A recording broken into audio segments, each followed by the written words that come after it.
আসসালামু আলাইকুম দেশবাসী, আপনারা সবাই কেমন আছেন?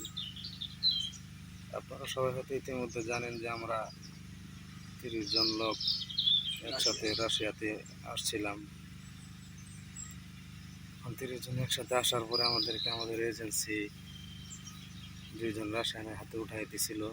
তারা আমাদেরকে কোনো আসার পরে কোনো ধরনের মোবাইলের মাধ্যমে কোনো হেল্প করে নাই, কোনো নেট দেয় নাই, ফোন নিয়ে নিছিল। আমাদের কাছে কোনো নেট ছিল না। আমাদেরকে আলতু ফালতু বোঝায় বলছিল যে আমাদেরকে টুন কোম্পানিতে কাজ দেবে, কনস্ট্রাকশন সাইটে কাজ দেবে। এই সমস্ত কথাবার্তা বলে আমাদেরকে মনে করেন যে যুদ্ধক্ষেত্রে পাঠিয়ে দিয়েছে, আমাদেরকে বিক্রি করে দিয়েছে। আপনারা হয়তো ইতিমধ্যে জানেন। এবং ওইখান থেকে আসার পরে আমাদের একটা ক্যাম্পে নিয়ে আসা হয় 30 জনকে। ওইখান থেকে 14 জনকে এক ক্যাম্পে পাঠানো হয়, আর আমাদের 16 জনকে আরেক ক্যাম্পে পাঠানো হয়। এখানে নিয়ে আসার পর আমাদেরকে 3 থেকে 4 দিন ট্রেনিং করানোর পর 5 জন 6 জন করে একদম ফোন লাইনে পাঠানো হয়েছে যুদ্ধ করার জন্য। সেই ফোন লাইনটা হচ্ছে লেসাবুল জঙ্গল। হ্যাঁ, সেখানে মাটির নিচে গ্রেনেড থাকে, মাইন পোতা থাকে, উপরে ড্রোন থাকে, আর আমাদেরকে ড্রোন দিয়ে কন্ট্রোল করা হয়। মাছের টুপ হিসেবে আমাদেরকে ইউজ করা হয়। আমাদেরকে ডাইনে যেতে বললে ডাইনে যেতে হয়, বামে যাইতে বললে বামে যাইতে হয়। এইভাবে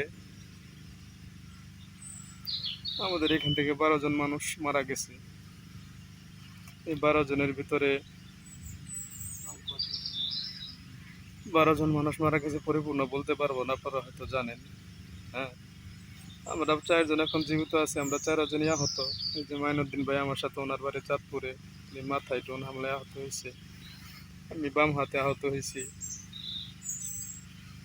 এখন আপনাদের কাছে, দেশবাসীর কাছে একটাই অনুরোধ, দেশের সরকারের কাছে অনুরোধ, আমাদেরকে বাঁচান, আমাদেরকে রক্ষা করুন, হেল্প করুন। আগে আল্লাহ, পরে আপনারা। আমাদের 4 জনের 2 জন এখনো হাসপাতালে। আমাদের 4 জনের ভিতরে 2 জন এখন অন্য একটা হসপিটালে আছে, আর আমাদেরকে একদম ক্যাম্পে রাখা হয়েছে। যে কোনো সময় আমাদেরকে এখান থেকে ফোন লাইনে পাঠাই দিতে পারে। কখন পাঠায় সেটা আমরা জানি না, আল্লাহ ভরসা, আল্লাহ ভালো জানে। আর আমরা তো ভাষাও বুঝি না, কোনো কিছু বুঝি না, বুঝাইয়া বলতেও পারি না। আমাদেরকে যখন যা বলে তাই করতে হয়। আর আমাদেরকে অনেক নির্যাতন করছে। ফোন লাইন থেকে যখন আমরা আহত হয়ে ফেরত আসছি, তখন আমাদেরকে ওই অবস্থায় আবার যাইতে বলে ফোন লাইনে যুদ্ধের জন্য। এখন আমরা যাই নাই বিধায় আমাদের মারধর করছে, মাটির নিচে ভাঙ্গার আটকায় রাখছে 5 থেকে 6 দিন। খাইতে দেয় নাই, পানি পর্যন্ত খাইতে দেয় নাই, কোনো কিছু দেয় নাই। প্রতিদিন এসে এসে মারধর করছে।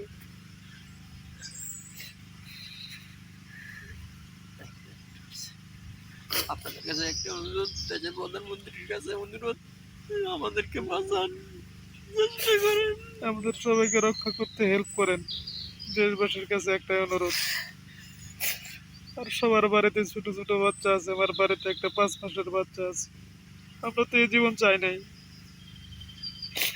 আমরা আসছিলাম শুধুমাত্র ডাল ভাত খেয়ে বাঁচার জন্য, আমাদেরকে এভাবে বিক্রি করে দিছে। এখন কি করবো আমরা বুঝতে পারতেছি না, বুঝি না বাসা, কোনো কিছু বুঝি না।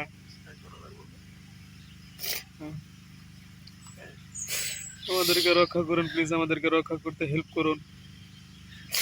আপনাদের কাছে একটাই অনুরোধ, সকল স্তরের জনগণের কাছে একটাই অনুরোধ, আপনারা আমাদেরকে রক্ষা করতে হেল্প করুন। আমরা চাই দেশে যাই মরতে, আমরা মুসলিম।